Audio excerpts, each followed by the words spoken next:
जितने जीत के hero Harmanpreet sir हैं, उतने ही हमारे गोलकीपर श्रीजेश भी हैं। तो श्रीजेश हमारे लिए कह सकते हैं ना ग्रेट वॉल ऑफ इंडिया बन गए हैं।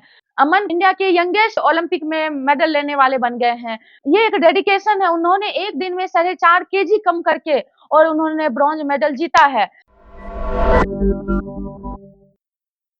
हेलो गाइस, नमस्ते, मैं रिजू।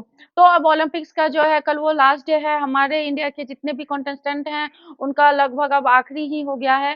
तो हमारे इंडिया के पास अभी 6 मेडल्स हैं। एक सिल्वर मेडल है वो नीरज चोपड़ा को, और 5 जो ब्रॉन्ज मेडल हैं वो अलग-अलग लोगों को मिले हैं, जिसमें कि 2 मनु भाकेर को शूटिंग के लिए मिला है, 1 ब्रॉन्ज अमन सहरावत को कुश्ती में रेसलिंग में मिला है। इसके साथ ही वो इंडिया के सबसे यंगेस्ट जो है ओलंपिक्स मेडल जीतने वाले बन गए हैं। स्वप्निल को मिला है 1 ब्रॉन्ज मेडल, और 1 मेडल जो है वो हॉकी को मिला है। हमारी हॉकी की टीम ने लगातार 2 सालों में ब्रॉन्ज मेडल जीता है।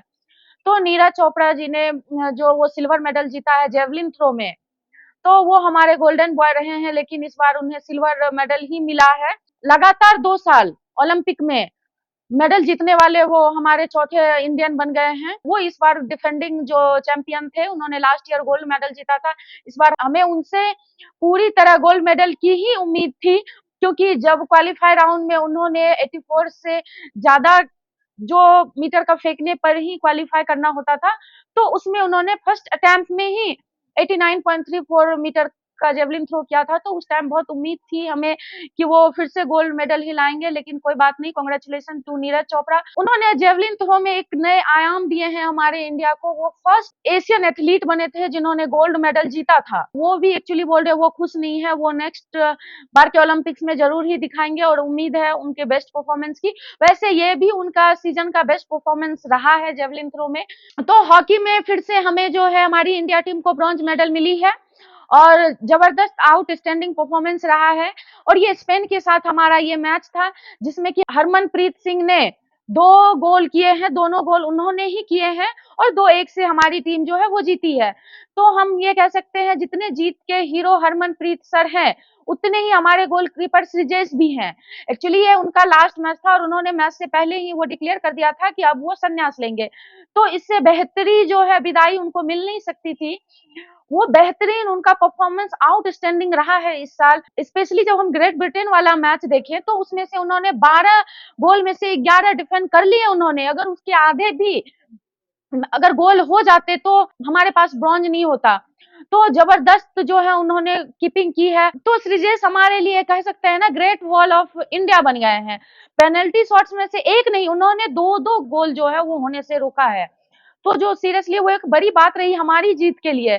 तो बहुत अच्छी विदाई मिली है, और वेल डन गाइस। तो एक जमाना था हमारा हॉकी के लिए, हमारा जो परफॉर्मेंस था एक आउटस्टैंडिंग परफॉर्मेंस हुआ करता था हॉकी में।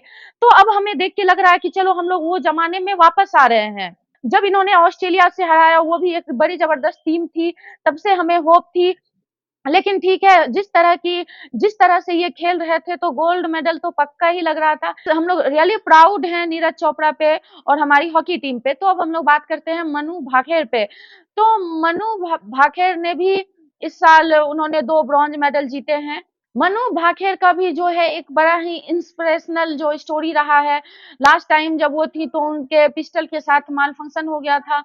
तो मीन्स ये एक एथलीट के लिए, जब आप खेल भी नहीं पा रहे हो, मीन्स किसी और वजह से आप डिस्क्वालीफाई हो रहे हो, या फिर आप उसके लिए लड़ ही नहीं पा रहे हो, तो वो एक अलग ही लेवल पे जो होता है ना, वो आपका मेंटल स्टेट डाउन चला जाता है। इस सब चीजों से लड़के आना, जैसे हम लोग विनेश फोगाट वाले केस में भी देख रहे हैं, वो मीन्स बेहतरीन थी, सबसे बेस्ट थी इस बार की रेसलिंग के लिए। उनसे बेटर कोई नहीं था, बट फाइनली वो विदाउट खेले ही हार गई, क्योंकि वो ओवरवेट हो गई थी, वो भी सिर्फ 100 ग्राम के लिए। तो लास्ट टाइम मनु भाकर के साथ भी ऐसा ही हुआ था, बस उनकी जो पिस्टल में है वो नहीं चली थी। उनका भी बहुत अच्छा कमबैक रहा, उन्होंने एक नहीं 2-2 मेडल जीते हैं इस बार इंडिया के लिए।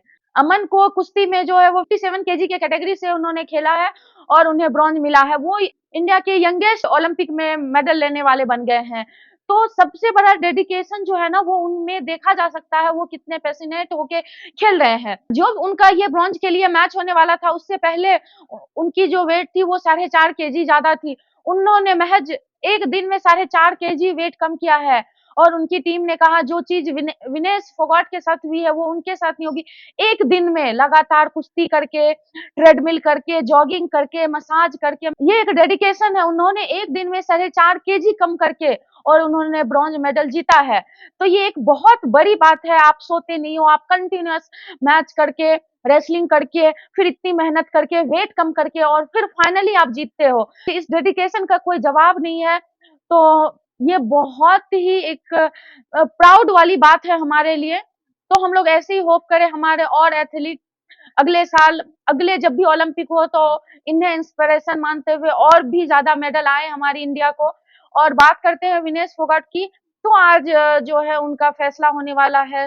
तो उन्होंने सिल्वर के लिए जो है अपील की है, तो देखते हैं उस पे क्या फाइनल रिजल्ट आने वाला है। हमारी इंडिया के पास अभी 6 मेडल्स हैं। We are really proud on our all athlete जो मेडल जीत के आए हैं इस बार। Congratulation to them and congratulation to us also.